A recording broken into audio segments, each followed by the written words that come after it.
Neuquén Informa. Noticias destacadas. La Dirección Provincial de Vialidad realizó la apertura de la Ruta Provincial 43, en el tramo que se vio afectado por un derrumbe en el Cerro de la Virgen, en Chosmalal. Se culminaron las tareas de repavimentación y de esta manera quedó habilitado el corredor, que es de vital importancia para la conectividad en la región del Alto Neuquén. Una alegría para todos los habitantes del norte que hemos sufrido durante tiempo todo esto, ¿no? Pero también un trabajo muy arduo, acompañado por supuesto por toda la sociedad que tuvo la tolerancia, que durante 2 años tuvimos que esperar los estudios. En este caso el pueblo del norte neuquino trabajó mucho para poder recomponer esta vía tan importante de comunicación de todo nuestro norte. Más información en neuqueninforma.gov.ar.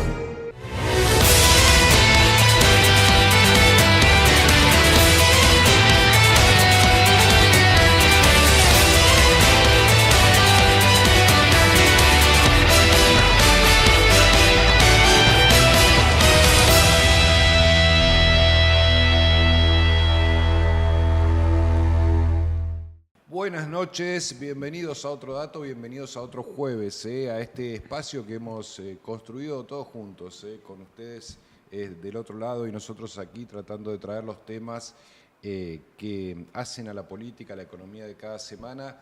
Hoy un jueves especial, primero porque es el último que vamos a hacer en el año, teniendo en cuenta que ya los 25 o el 25 del 31 caen justamente en días miércoles y jueves, así que hoy grabamos por última vez y por eso hemos decidido hacer algo especial. Hoy vamos a estar haciendo un repaso del año 2025 en lo que tiene que ver con la política nacional, provincial, en todo lo que sucedió, cuál es el significado de todo ello, también de lo económico, y para ello tenemos dos invitados muy especiales. Por un lado, Andrea Durán, que es periodista especializada en política del diario Río Negro, y te agradecemos mucho que estés acá realmente, Andrea, por tu generosidad y también la generosidad del medio en el que trabajas. ¿Cómo estás? Bueno, gracias Santiago por la invitación y bueno, un saludo para Emiliano también, que integra esta mesa.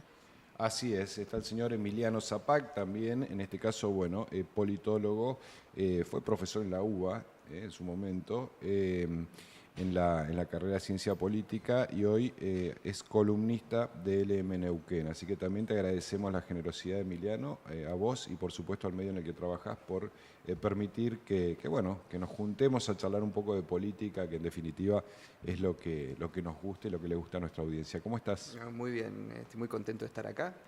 Un honor compartir con vos, que también sos un politólogo de mucho reconocimiento, y con Andrea, que es una periodista que sigo hace mucho, así que un placer.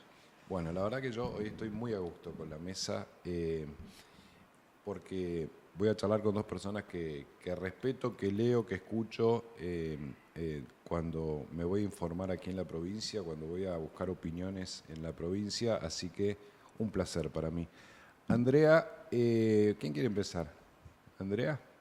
No. Vamos por la política nacional. Si yo te digo año 2025, fenómeno Milei, todo lo que ha ocurrido, ¿no?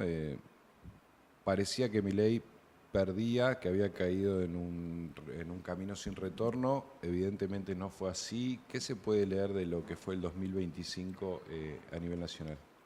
Bueno, muchísimo, ¿no? Si uno se pone a pensar de acá para atrás todo lo que pasó este año, creo que no alcanza a abarcar todo, porque también pasó bastante rápido, me parece, el año, con muchas cosas, y a veces uno no termina de acordarse, esto fue este año, fue el año anterior. Me parece que fue el año posiblemente más difícil para el gobierno de Milei. Tuvo que atravesar varias crisis o microcrisis, empezando por lo que fue el caso Libra, por ejemplo, que fue en febrero. Así arrancó un poco el año en la modorra del verano, con algo que parecía que iba a complicar mucho al gobierno. Fue el año también del caso Andis, que todavía está en investigación. Varios golpes que tuvo que atravesar a nivel político, que lo pusieron, parecía, en la cuerda floja para su prueba más difícil, que eran las elecciones de octubre, y que finalmente sale de ahí fortalecido. Fortalecido a medias, si tenemos en cuenta lo que pasó anoche en la discusión del presupuesto, que por supuesto fue un avance para el gobierno, consiguió una media sanción para su ley de leyes, que era algo que no había conseguido hasta acá, pero con una derrota, como fue este capítulo que incluía justamente los temas sensibles con los que el gobierno estuvo batallando contra la oposición, que era el tema de discapacidad, financiamiento universitario, que fue también un punto de quiebre en su vínculo con la oposición y también con un sector de la sociedad. Así que sale, mejor, pero no del todo cómodo, me parece, como le gustaría estar ya en su mitad de mandato.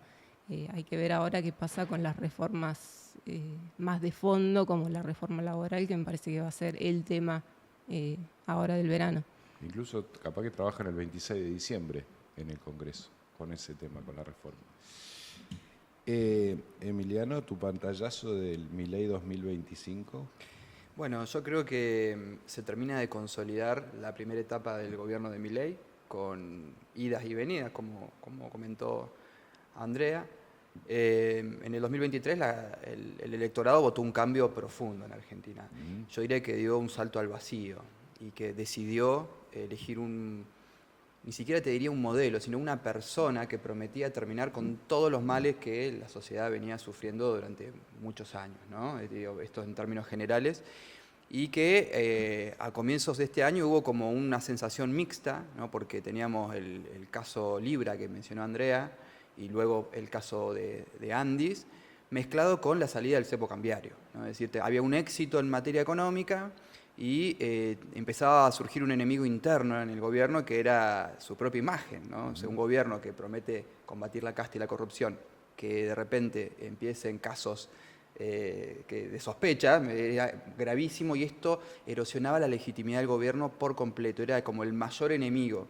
Y esto la oposición, el kirchnerismo, lo supo aprovechar muy bien, y de hecho tiene una elección muy buena en provincia de Buenos Aires que por un momento haces pausa y decís, se cayó todo, ¿no? Nosotros hace 2 meses jamás íbamos a imaginar que hoy el gobierno de Javier Milei iba a estar tan bien, digamos, en una estabilidad parcial, porque es como una hoja en el viento, y que termina con, yo creo que dos elementos que hacen que Milei termine por ganar las elecciones de octubre de manera contundente. Una es el apoyo de Donald Trump, que creo que fue muy influyente decir, acá están todos los dólares que necesiten.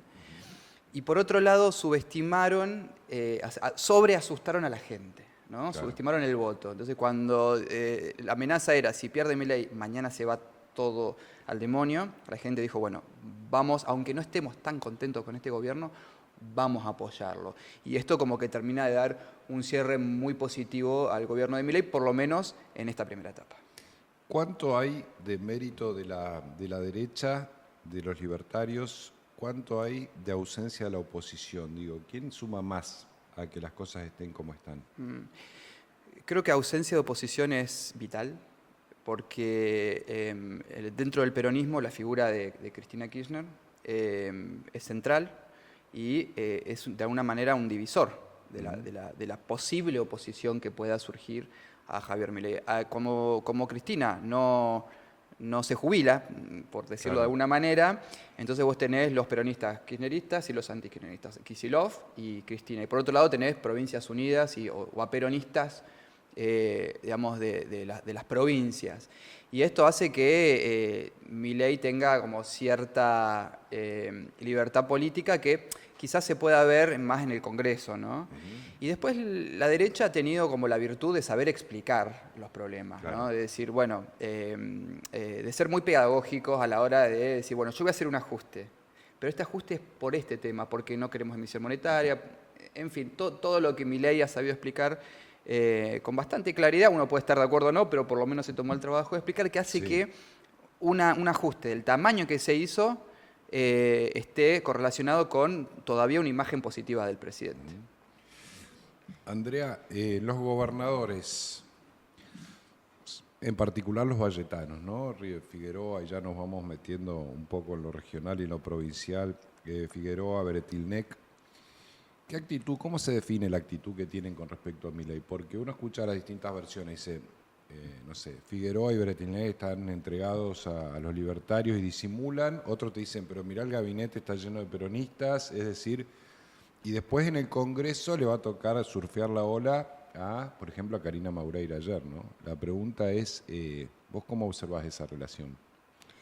Bueno, me parece que es una relación muy estilo MPN, digamos, es una relación pragmática de parte de los dos. Digo, Beretilnec de alguna manera toma esta idea del provincialismo para llevársela a Río Negro, que era una provincia donde hasta antes de Beretilnec no existía, digamos, era el bipartidismo tradicional de radicales y peronistas. Él toma como esta idea, ¿no?, neuquina de hacerla el rancho propio, digamos, con el provincialismo, y Figueroa, si bien ya no integra el MPN o su alianza lo excede, digamos, va más allá, sigue manteniendo estas prácticas. Me parece que al final del día le sirve a los gobiernos para de algún modo mantenerse independientes en sus decisiones, pero siempre negociando con el gobierno nacional, porque es imposible no negociar, aún en provincias como Neuquén, que no depende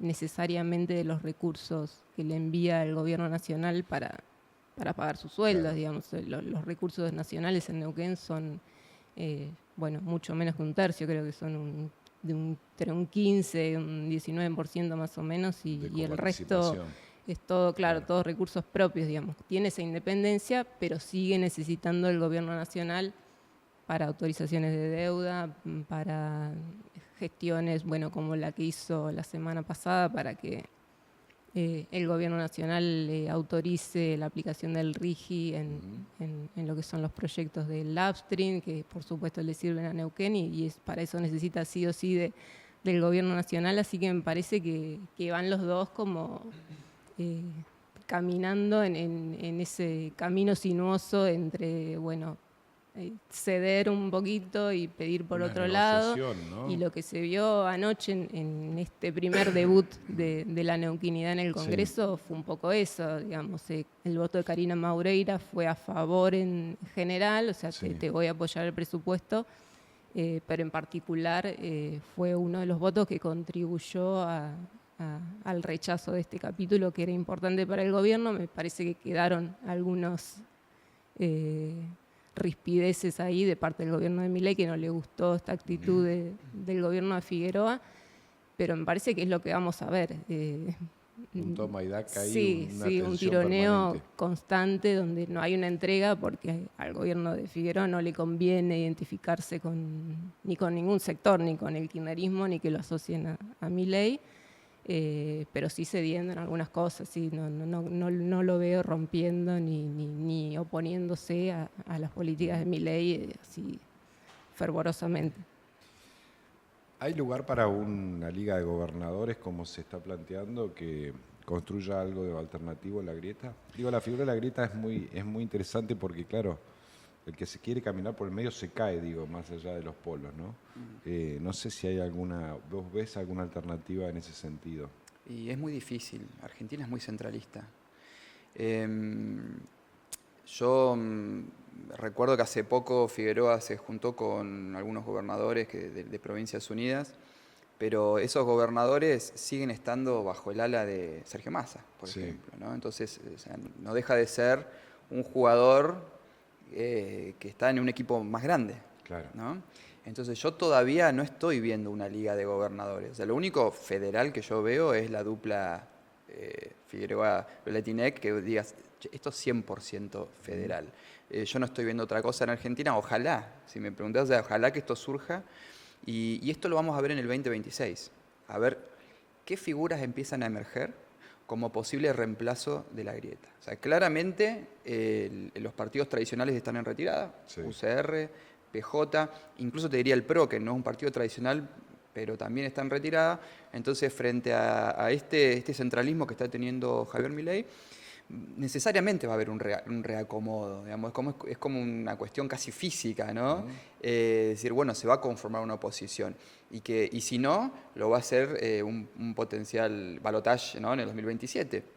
Y va a ser muy interesante ver qué rol, yo como neuquino, ¿no?, qué rol toma Figueroa. Andrea dijo, reunión en Neuquén es muy MPN en este sentido. El MPN siempre tomó la postura de no participar en elecciones nacionales de manera carnal con nadie, excepto pequeñas excepciones, como fue en su momento... Cristina, en la boleta. Exactamente, con Jorge Zapac, estaba Alicia Comelli, creo, en la boleta. Y Sovich, Y Sovich, presidente. él como presidente, que fue claramente un grave error y ese costo lo pagó también, ¿no? Entonces la pregunta es, ¿qué va a hacer Figueroa? Porque yo he escuchado dentro del mundillo político decir, Figueroa tiene proyección nacional. Porque no es lo mismo, digamos, Neuquén 2025, 2030, con Vaca Muerta que se va a constituir en la economía, la única economía que le va a competir a la pampa húmeda agroexportadora. Es decir, ¿y este peso económico se va a traducir en un peso político a nivel nacional? Y bueno, esta es una incógnita que veremos el año que viene. ¿Lo ves Sí. Sí, Andrea, ibas a agregar. No, a esto también que planteabas de la posibilidad de provincialismo o de una liga de gobernadores. Es cierto que me parece que los partidos tradicionales, como partidos o como sellos, están decayendo, digamos, está a las claras, digamos, en la oferta electoral, pero sí me parece que la Argentina sigue siendo peronista, antiperonista, digo, porque Milei, si bien se inició como un proyecto anticasta, termina siendo un proyecto antikirchnerista, antiperonista, digo, su campaña en la provincia de Buenos Aires fue kirchnerismo nunca más, digo, ya la casta como que se va un poquito diluyendo, como que ya no es nuestro objetivo central, digo, porque mucha de esa casta integra su propio gobierno, sino más bien ser una oposición al peronismo, que me parece que esa es la disputa histórica del país, por eso me cuesta pensar en una opción de centro que se ha intentado tantas veces, que no se identifique con ninguno de estos dos opuestos. Quizás sería deseable, ojalá que sí me parece que el próximo peronismo debería ser un peronismo más federal, eso seguro. Hablas del próximo peronismo. Este peronismo te parece que ya está, digamos, por lo menos en términos de los dirigentes históricos. Y me parece como que no está encontrando todavía el liderazgo que lo saque de este momento tan confuso en que quedó después de lo que fue el golpe del 2023 de las elecciones, porque aún Kicillof no tiene apoyo de todos los sectores del kirchnerismo. Bueno, una cosa es el kirchnerismo, el peronismo quizás más amplio. Me parece que todavía no encuentra ahí su rumbo para seguir y me parece que sería deseable que ese peronismo se reconfigure y empiece a pensar más un proyecto de país y no tan concentrado en esta disputa del AMBA, ¿no?, y de la provincia de Buenos Aires. ¿Cómo explicamos a Rolando Figueroa? Hoy estábamos tratando de explicar a Milei, digamos, ¿no? ¿Qué es el gobierno de Rolando Figueroa? Otra vez, hay versiones, ¿no? Cuando uno camina los pasillos de la política o habla con gente del círculo, y a ustedes les debe pasar también, algunos te dicen, no, es el MPN retocado, disimulado. Otros dicen, no, es una coalición de partidos que vino a buscar algo distinto. Otros dicen, es peronista y lo mostró con el gabinete. Digo, son versiones que uno va escuchando. ¿Qué es el gobierno de Rolando Figueroa? Empiezo yo como afiliado al MPN, me tomo el atrevimiento. Bien, sí, Aún afiliado al conocedores, MPN. Además del paño del MPN. Sí, señor.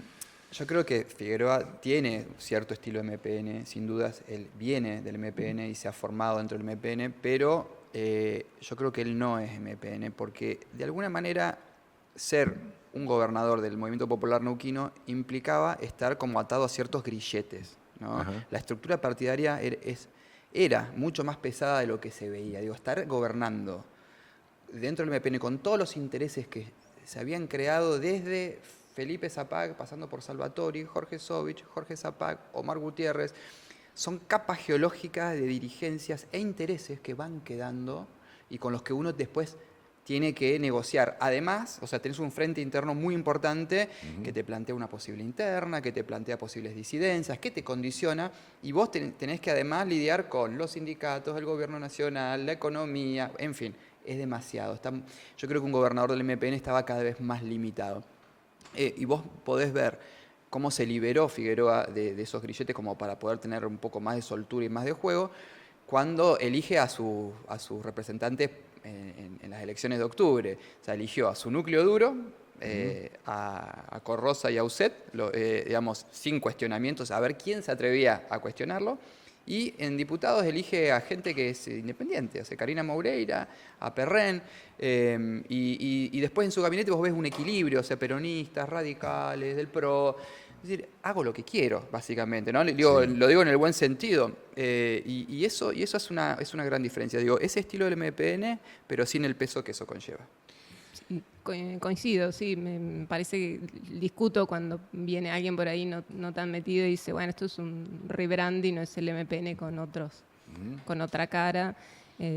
Coincido, me parece que Figueroa claramente no prescinde del MPN, lo necesita, ha tomado de él buena parte de lo que configura su identidad, ¿no? Esto de apelar a la neuquinidad, la identidad, el provincialismo, el pragmatismo. Pero no es el MPN, no es su estructura y bueno, creo que tiene un mérito haber podido mantener hasta acá esta alianza que parecía imposible, digo, era el sueño de muchos dirigentes opositores acá en Neuquén, como de juntar a todos los partidos para hacer algo distinto, un proyecto de gobierno. Ha fracasado en otros ámbitos, por ejemplo, a nivel municipal, ¿no? Sí, a nivel nacional. A nivel nacional, digo, si lo pensamos, el proyecto Cristina Alberto, digo, me parece que se sostiene porque claramente hay una sola palabra que es la que al final del día importa, que es la de Figueroa. Me parece que tiene ese mérito de que es el único líder y no se discute. Pero bueno, sí tuvo algunas fisuras internas ahora en este último tiempo con estos diputados que se fueron de la legislatura, pero me parece que llega bastante entero en lo que es su construcción política, por lo menos en esta primera mitad. Claro, porque es cierto, está bueno esto que traes, Andrea, porque uno piensa, en Farisano, en la ciudad, intentó la coalición y también en experiencias nacionales, tanto de la concertación, como yendo más atrás en el 2001, digamos, el armado de la alianza. Solo un liderazgo muy fuerte puede sostener al PRO y al peronismo en el mismo gobierno en un contexto como el que estamos describiendo, ¿no? Sí, como bien dice Andrea, esto es lo que toma del MPN, que es la bandera del provincialismo, que borra toda ideología, ¿no? Entonces decir, bueno, ahora no sos más peronista, no sos más radical, ahora sos neuquino. Y vamos a trabajar todos por Neuquén, y bueno, y él busca sus propios equilibrios, pero se lo ve como que esas ideologías no lo condicionan a él. Él es el que decide y que reparte de manera ecuánime o no, digamos, y bueno, y no estaría aceptando disidencias, por lo menos no se ven adentro del gabinete. ¿Qué pasa con Mariano Gaido? Si querés, amplío la pregunta. Mariano Gaido va a jugar con Figueroa, está pensando en una estrategia propia, digo, se viene la discusión sobre cuándo van a ser las fechas de elecciones, si se van a unificar, si se van a desdoblar, si vamos a tener 3 elecciones, una sola. Gaido es un dirigente que llega bien armado en términos de imagen, me parece a mí, después de 2 gestiones en la ciudad. Podría, ¿por qué no?, probar la aventura de, qué sé yo, generar una tercera alternativa entre Figueroa y La Libertad Avanza. ¿Cómo lo observan? No lo veo a priori en 2027, falta mucho, es cierto, pero hoy por hoy me parece que Mariano Gaido depende de una promesa, digamos, de apoyo mutuo, ¿no? de esta Figueroa dejándolo conservar la ciudad sin imponer un candidato competitivo en 2027 para que pueda continuar su proyecto de gobierno Mariano en la ciudad.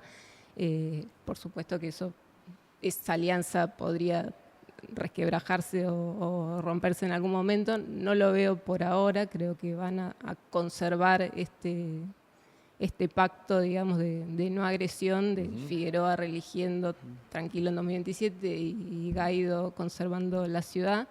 Hay que ver también qué pasa con La Libertad Avanza, si quiere poner algún candidato que sea competitivo en Neuquén Capital y que solapadamente pueda tener un apoyo o un envión del gobierno provincial, no lo sé, digo, estoy especulando, pero a priori me parece que la intención del gobierno de Gaido es asegurarse la continuidad en la elección municipal, y sí creo que va a haber elección desdoblada, posiblemente muy, muy anticipada en Sí, la ¿no? capital para asegurarse eso, sí.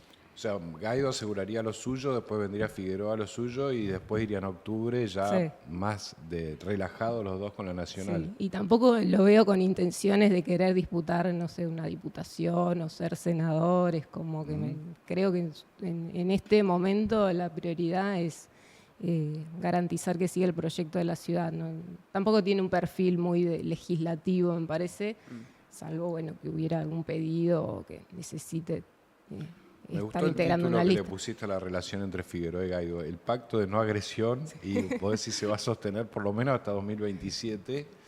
Está bien. Y la otra punta, ¿no? Figueroa hablando en Buenos Aires para garantizar buenas relaciones con los libertarios y, por ejemplo, ofrecer que la ciudad sea libertaria. Digo, si fuera que los políticos pueden manejar todo como si fuera un ajedrez, porque a veces también se plantean estas cosas y nada es tan fácil, hay que ir a la voluntad de la gente, pero es otra especulación, ¿no? Y sí, son los dos distritos principales, la capital y la provincia, ¿no? Ambos quieren asegurarse sus territorios y creo que se respetan, Sí. pero con desconfianza. Es decir, si Mariano llegara a armar una tercera posición, como recién se dijo, podría, digamos, complicar la reelección de Figueroa frente a una derecha que se va consolidando hacia fines del 2027. Es decir, Guaido tiene poder de veto, vamos a decirlo de Claro, alguna manera, está ¿no? bueno eso, sí. Entonces, como que bueno, ok, y al mismo tiempo Figueroa tiene el mismo poder respecto del distrito capitalino de Guaido, aunque él Sí. no puede ser reelegido porque ya este es su segundo mandato y tratará de dejar su sucesor. Y creo que este rumor que vos seguramente habrás escuchado, que está la posibilidad de una negociación para que la capital sea libertaria, no es de inocentes. Es decir, acá tenés una amenaza real, y si hay una amenaza real para Guaido, más fuerza cobra el apoyo que Figueroa le pueda dar a Guaido. Por lo cual va a ser una relación súper interesante. Yo esto lo veo como una película Es una para especie de comer con trío pochoclos. tóxico, ¿no?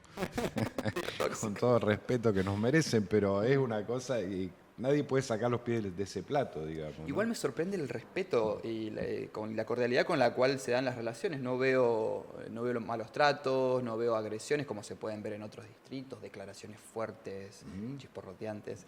No, me parece que está bueno, digamos, el marco democrático, que todo esto se dé como un juego de ajedrez y no como un juego de rugby, ¿no? Bueno, igual la Libertad Avanza, antes de irnos a la tanda, la Libertad Avanza va a tener pretensiones. Digo, se cae de Maduro, ganaron las dos últimas elecciones, aunque sean de nivel nacional, pero aquí en la provincia las ganaron. Supongo que van a querer gobernar a la ciudad o la provincia, Andrea, ¿no? Sí, me pareció un poco sintomático la semana post elecciones de octubre, que el diputado, entonces diputado electo Gastón Riesco, salió como muy rápidamente a entusiasmarse y decir Sí. esto nos posiciona bien para el 2027. Y un día después salió Nadia Márquez, que es la senadora ahora libertaria y una de las figuras de mayor peso, de hecho la presidenta de la Libertad Avanza acá en Neuquén, a decir, no, todavía no, o sea, no hablemos de eso, no se habla del gobierno provincial, con Figueroa nos llevamos bien, digamos, nada, está ahí también oscilando, me parece, a ver qué se termina de cocinar en otros niveles para ver bien dónde va a querer disputar, que seguramente va a querer hacerlo, pero no lo veo todavía construyendo, por ejemplo, una alternativa provincial, no lo veo todavía con esa vocación. Obviamente va a querer tener más representación, pero me parece que todavía falta para madurar un poquito ese proceso. Vamos a la tanda.